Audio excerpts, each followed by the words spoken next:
Today on the net, the Philippines Supreme Court blocks controversial cybercrime law. Burmese punk bands rock the internet. And British Prime Minister David Cameron makes his Twitter debut.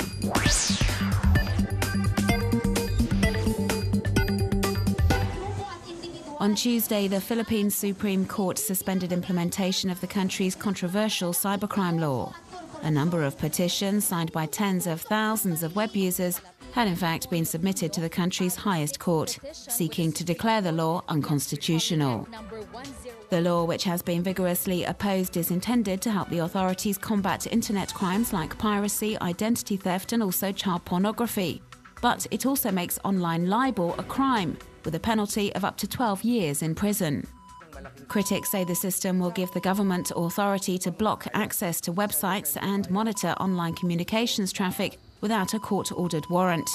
Numerous activists, bloggers and journalists have been campaigning online in recent weeks against what they consider to be a threat to freedom of expression. Some are now referring to it as cyber martial law, alluding to the martial law imposed in the 1970s under the rule of dictator Ferdinand Marcos. Web users have been turning their social media profile pages black to express their opposition. And although the Supreme Court has put the anti-cybercrime law on hold, activists say they will continue campaigning until it has been repealed. They're also calling for work to begin on drafting a new bill and for it to be submitted for public consultation. A punk band wandering around a large shopping centre denouncing consumerism, the tyranny of brand names, television. We're not in Tokyo or in Seoul, we're in Rangoon in Burma. These YouTube images are from the new video clip released by Burmese punk band No U-Turn.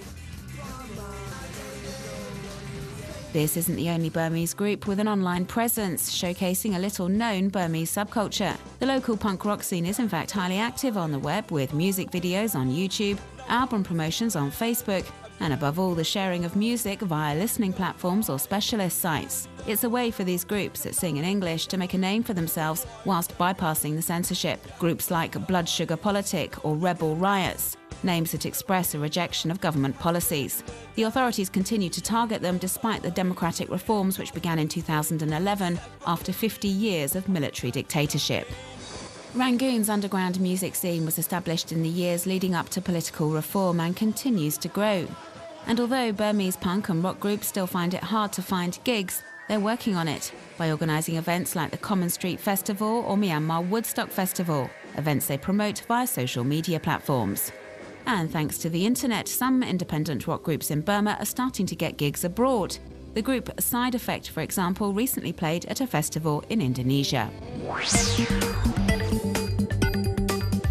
A computer virus that can steal personal information from your telephone and also spy on your surroundings. This software was developed by US researchers. Once installed, it takes control of your smartphone and sneakily uses the camera to take images which can be used to recreate a 3D virtual map of your home or office. Data that could then be used by ill-meaning hackers to hone in on valuable objects or important documents.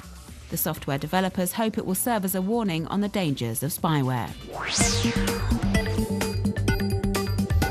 He's always been pretty reluctant, but on Saturday, British Prime Minister David Cameron finally took the plunge and joined Twitter, something that definitely hasn't gone unnoticed on the microblogging platform, as in the space of just a few days his account already has over 100,000 followers.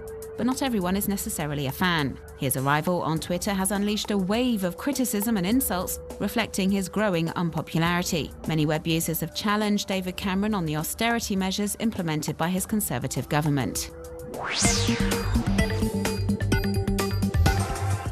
Light bulbs become paintbrushes with a sleepy town as a backdrop. In this video, Finnish artist Onsi Maata gives a wonderful display of light painting, a photographic technique which uses light sources to draw in the darkness.